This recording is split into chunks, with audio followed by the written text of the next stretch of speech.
አዴና ሊሊ ተደብቀው ሆስፒታል ሲሄዱ ባቡሬ ቀስ ብሎ እየተከታተላቸው ነበረ።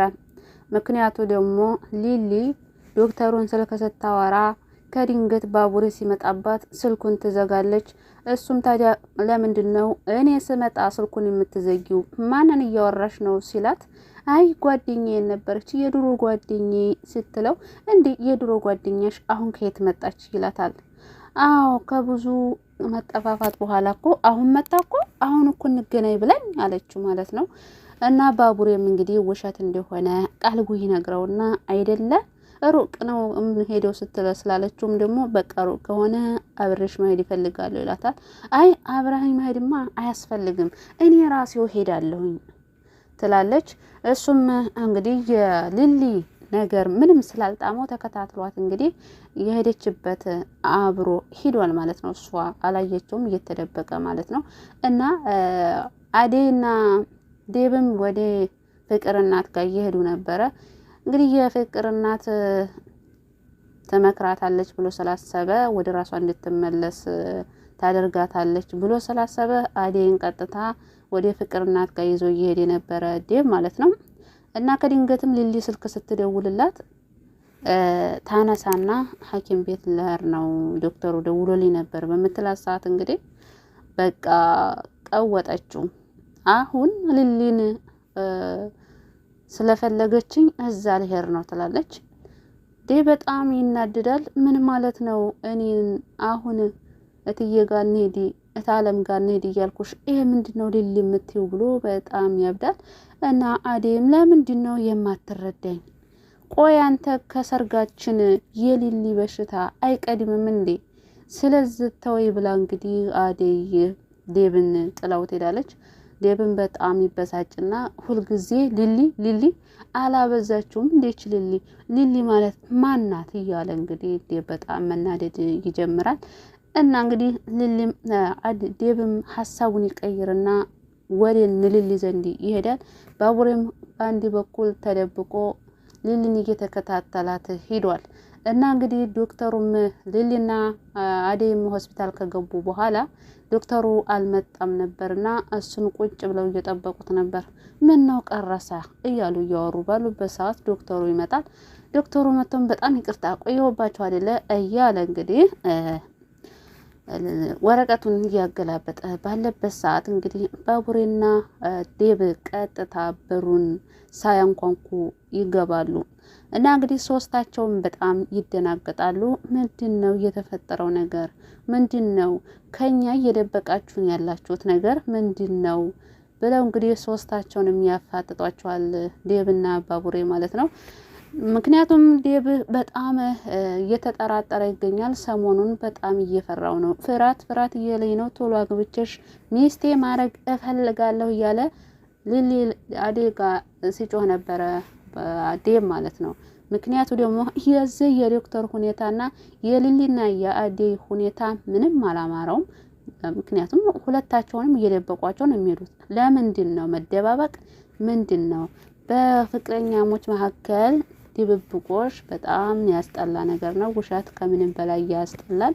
ስለዚህ ያለው ቢፈራም አይፈረድበትም ዴብ ማለት ነው። በዛ ላይ ደግሞ ዶክተሩ አዴን ፍቅር ይዞታል ካዴ ማለት ነው። ከትህትና ጋር ከቁንጅና ጋር ከቁመት ጋር እያለ እንግዲህ አዴን እያደናነቀ ነበረ ብቻውን ቁጭ ብሎ ዶክተሩ። እንግና ባቡሬም ደግሞ ባለፈው ራሱ እንግዲህ ወደ ዴብ ልንሄድ ነው ብለው ውሸታቸውን አዴና ሊሊ ሁለታቸውንም ዋሽተዋቸዋል ማለት ወደ ዶክተሩ ለማግኘት ነበር የሄዱት ባለፈው ራሱ። ያኔ ታዲያ ባቡሬ ስልክ ደውሎ ሊሊ ጋር የት ነሽ በሚላት ሰዓት ከአዴ ጋር ሆነን እኮ ወደ ዴብ ጋር እየሄድን ነውና ዴብ ዘንድ ነው ይሉታል። እና ባቡሬም ስላላመናቸው ዴብ ጋር ይደውልና አሉ እንዴ ሊሊና ዴ ካንተ ጋር ናቸው ወይስ ብሎ ሲጠይቀው ዴብም ደግሞ ከሱ ጋር እንዳልሆኑ ይነግሩታል። ስለዚህ እነዚህ ሁለት ልጆች ድብብቆሽ የሚጫወቱት ምንድነው? ከማን ጋር ነው? ለምን ዋሻችሁን? እያሉ እንግዲህ እየተናደዱ ይገኛሉ ማለት ነው። እና ባቡሬ አሁን ተጨናንቋል። የሊሊን በሽታ አልተነገረውም። ነገር ግን አሁን ግዴታ ይናገራል ዶክተሩ ማለት ነው። ምክንያቱም ቀጥታ አብሮ ተከታትሎ ስለሄዱ ማለት ነው። አንድ ደግሞ የሚገርም ነገር ተፈጥሯል ማለት ነው። እንግዲህ በውሸት ወረቀት እንግዲህ መኪና ያልገጫትን ገጨኝ ብላ ቤዛ ማለት ነው። ቤዛ እንግዲህ እነ ፍቅርን ቤተሰብ ነበር ስታምስ የነበረችው። አሁን ደግሞ ትኩረቷን ወደ ሆስፒታል ወደ ዶክተሩ አድርጋለች ማለት ነው ቤዛ እና ቤዛ ከወንድሟ ጋር ሆና እንግዲህ ዶክተሩ እያሽከረከረ ባለበት ሰዓት ፊት ለፊቱ ትቆማለች አውቃ ማለት ነው። እና እንግዲህ የተገጨች መስላት ትወርቃለች። ዶክተሩም የሆነ ተገይታ መስሎት በጣም ይደናገጣል። ሆስፒታል ይዟት ይሄዳል። ከዛ ላይ ገንዘብ ሰጣት የምትታከምበት ብሎ እና አሁን ደግሞ ስራ የለ ምናምን ስትለው እውነት መስሎት እንግዲህ እሱም እሺ ስራ ፈልግልሻለሁ ይላታል። እና አርቲፊሻል ወረቀት ታሰራና የትምህርት ደረጃ ማለት ነው የሚገልጽ ማለት ነው እሱን የውሸት ወረቀት አሰርታ እንግዲህ ቀጥታ ወደ ሆስፒታል ትሄዳለች። ሆስፒታል ከሄደች በኋላ ግን ያንን ወረቀት ለዶክተሩ ታሳየዋለች። ወረቀት አንጪ ሰርቲፊኬሽን ሲላት እንግዲህ የውሸት ወረቀት ነው የሰጠችው ማለት ነው። እና ወንድሟ ራሱ ስራ ልቀጠር ነው ስትለው እንዴት ነው ስራ የምትቀጠሪው? እንዴት አውቀሽ ነው? ምኑን አውቀሽ ነው? በሚላት ሰዓት እንደ መርፌ መውጋት ደግሞ ምን ችግር አለው ብላ ነው እንግዲህ የተሳለቀችው ማለት ነው። እንግዲህ ያው እነ ሊሊን እንግዲህ በመርፌ ልትወጋቸው ነው ማለት ነው። ምክንያቱም ምንም የምታውቀው ነገር የለም። ቤዛ ምንም አይነት እውቀት የላትም። ገንዘብ ለማግኘት ብቻ እንግዲህ በውሸት ሰርቲፊኬት ይዛ ሄዳ በቃ ታማሚዎቹን ልትጎዳቸው ነው ማለት ነው። ዶክተሩም ትንሽ ነቃ ማለት አለበት። ዝም ብሎ ማመን የለበትም። ገና ለገና ቆይ ተገጨች ተብሎስ አይለይም እንዴ? የእውነት የተገጨና የእውነት ያልተገጨ አይለይም እንዴ? እና ያ ጭራሽ ደግሞ በቃ ተቀጥረሻል፣ ከዚህ በኋላ ስራሽን ጨርሰሽ ተዘጋጅተሽ ስራሽን መጀመር አለብሽ ብሎ እንግዲህ ፍቃድ ሰጥቷታል ማለት ነው። የሚገርም ነገር ነው የተፈጠረው ማለት ነው። እሷን በጣም ደስ ብሏት እንግዲህ በቃ ስራዋን እንትኗን ጨራርሳ መታለች። ይሁንና ግን ደስ የሚለው ነገር ቤዛ መጨረሻ ላይ ትጋለጣለች ማለት ነው። ምክንያቱም ደግሞ ከዶክተሩ ጋር ሊሊና አዲ ስለሚገናኙ ያኔ እንግዲህ ሆስፒታል ቁጭ ብላ ሲያገኟት አንቺ መቼ የተማርሽው ነው ዶክተር የሆንሽው ብለው እርግጠኛ ነኝ ያዋርዷታል ማለት ነው አዲና ሊሊ። በዛ ላይ ደግሞ ውሸታምም ሌባም እንደሆነች ለዶክተሩ ያስረድቷል። ስለዚህ ቤዛ ብዙም አታሳስብም ማለት ነው አዲና ሊሊ ስለሚያጋልጧት። እንደዛ ባይሆን ኑሮ በጣም ብዙ ትጓዝ ነበረ። አሁን ግን ብዙም አትጓዝም። ወይ የመጀመሪያ ቀን የተቀጠረች ቀን ሊያጋልጧት ስለሚችሉ ብዙም ደስ ባይላት ጥሩ ነው ቤዛ ማለት ነው። የቤዛ ወንድም ፍቅርን እንግዲህ እየተጋተታት ይገኛል ማለት ነው። አፍቅርሻለሁ እወድሻለሁ እያለ እንግዲህ በግድ ከሱ ጋር እንድትሆን እያደረጋት ይገኛል ማለት ነው። እና የፍቅር እናትም ደግሞ የዋህ ናት።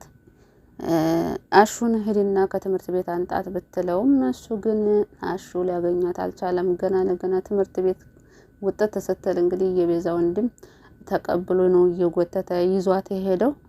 እና አሹ ታዲያ እሷን ሳሊዝ እንዴት ወደ ቤት ሄዳለሁ ብሎ መንገድ ላይ በቆመበት ሰዓት እንግዲህ ዳይመንድ ይመጣና ምን እየሰራ ነው ሲለው ፍቅርን እየጠበቅኩ ነበር ይለዋል። አንተ ለምንድን ነው? እሷም የራሷ ጉዳይ ትልቅ እኮ ናት ህጻን ልጅ አይደለች ሲለው እንግዲህ አሹም ታዲያ እናቷ ስጠይቀኝ ምን አይነት መልስ መልሳለሁ በሚለው ሰዓት እንግዲህ ዳይመንድ ጎበዝ ነው፣ ሰው መሸወድ ይችልበታል ማለት ነው። በቃ አሹ ደግሞ የዋ ስለሆነ ምንም ውሸት ራሱ አይችልበትም ማለት ነው። ስለዚህ ውሸት ደግሞ እንደዚህ ስጠብቃት አግኝቻት የሆነ ቦታ ልሄድ ነው አንተ ወደ ቤት ተመለሽ አለችኝ ምናምን ብላ አትናገርም እንዴ ብሎ እንግዲህ ላሹ ይነግረዋል። ላሹም ወይ ጉድ አንተ ለካ እንደው ጩልል አይደለ እንዴ እዛም ሀገራችን እንዳለ እኮ የሆነ ነገር ግዛ ተብለ ብር ትሰጥ ታጠፋና እንደዚህ ሆነብኝ እያልክ ትሸውር ነበር።